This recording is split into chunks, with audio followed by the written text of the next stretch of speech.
Hello' viewers, ভিডিঅ'টোৰ জৰিয়তে আমি আপোনালোকক এটা ভাল খবৰ দিব ওলাইছোঁ। আপুনি যদি শিক্ষক হয় আৰু আপুনি CRCC হিচাপে যদি কাম কৰিব বিচাৰে, আপোনাৰ বাবে এয়া সোণালী সুযোগ। কাৰণ বিভিন্ন ডিষ্ট্ৰিক্টত CRCCৰ বাবে কিছু পোষ্ট ভেকেণ্ট হৈছে আৰু ভেকেণ্ট পোষ্টবোৰ শিক্ষা বিভাগৰ ফালৰ পৰা পূৰণ কৰিব বিচৰা হৈছে যে বিভিন্ন কণ্ডিশ্যন দিছে। আপুনি কণ্ডিশ্যনসমূহ পূৰণ কৰি আপুনি এই ভেকেণ্ট পোষ্টৰ বিপৰীতে নিযুক্তি পাব পাৰে। তাৰ আগতে কোনখন ডিষ্ট্ৰিক্টত কিমান পোষ্ট ভেকেণ্ট আছে আপুনি চাব পাৰে। বৰপেটাত আছে আপোনাৰ 42, বিশ্বনাথত আছে 14, তেনেকৈ প্ৰায় আটাইকেইটা ডিষ্ট্ৰিক্টত CRCC সকলৰ বাবে পোষ্ট ভেকেণ্ট হৈছে। আপুনি যদি ভালকৈ অধ্যয়ন কৰে চাব যে এলিজিবিলিটি ক্ৰাইটেৰিয়া ইয়াতে চাবলগীয়া বিষয় কেইটামান আছে। Regular teacher of elementary level or secondary level excluding subject teacher or post graduate teacher of concern district, contractual teacher working under SSA including state pool teacher of concern district.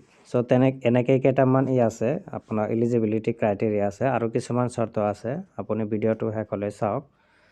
ইয়াতে আৰু কিছু গুৰুত্বপূৰ্ণ চৰ্ত আছে। সেইবোৰ হৈছে teacher of single double teacher school is not eligible, headmaster head teacher is not eligible. ইয়াতে আকৌ PTR সম্পৰ্কে এটা চৰ্ত দিয়া আছে, চৰ্তটো আপুনি চাই ল'ব।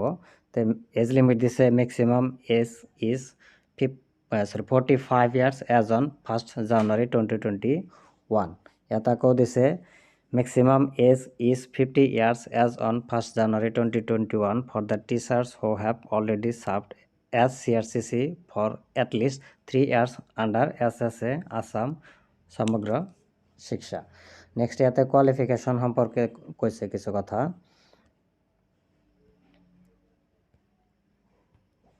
Graduation from UGC recognized university with NCT recognized professional qualification 2 years, DLED, B.Ed, etc.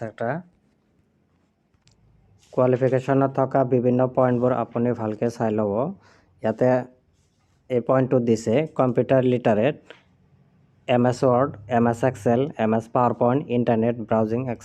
এইবোৰৰ জ্ঞান আপোনাৰ থাকিব লাগিব। লগতে কিছু ইম্পৰ্টেণ্ট পইণ্ট দিয়া আছে, পইণ্টবোৰ আপুনি চাব।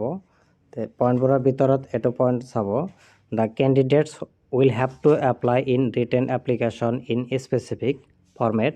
ইয়াতে ডেট সম্পৰ্কে কিছু কথা উল্লেখ আছে।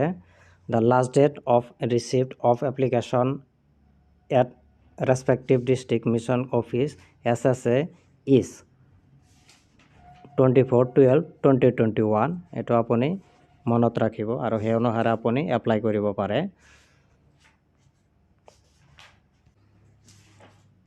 ইয়াৰ বাবে ৰিটেন টেষ্ট হ'ব। ৰিটেন টেষ্টৰ ডেট ইয়াতে উল্লেখ আছে 30/12/2021 আৰু এডমিট কাৰ্ড ইছ্যু হ'ব আপোনাৰ 30/12/2021। অৰ্থাৎ যিদিনা এডমিট কাৰ্ড ইছ্যু হ'ব সেইদিনা আপোনাৰ ৰিটেন টেষ্ট হ'ব। গতিকে আপুনি প্ৰস্তুতি ল'ব পাৰে। Date of verification of documents and date of interview এইটো হ'ব আপোনাৰ 19 জানুৱাৰীত হ'ব।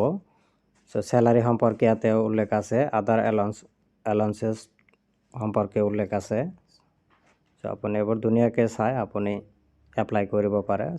খবৰটো ইমানেই আছিল। ধন্যবাদ।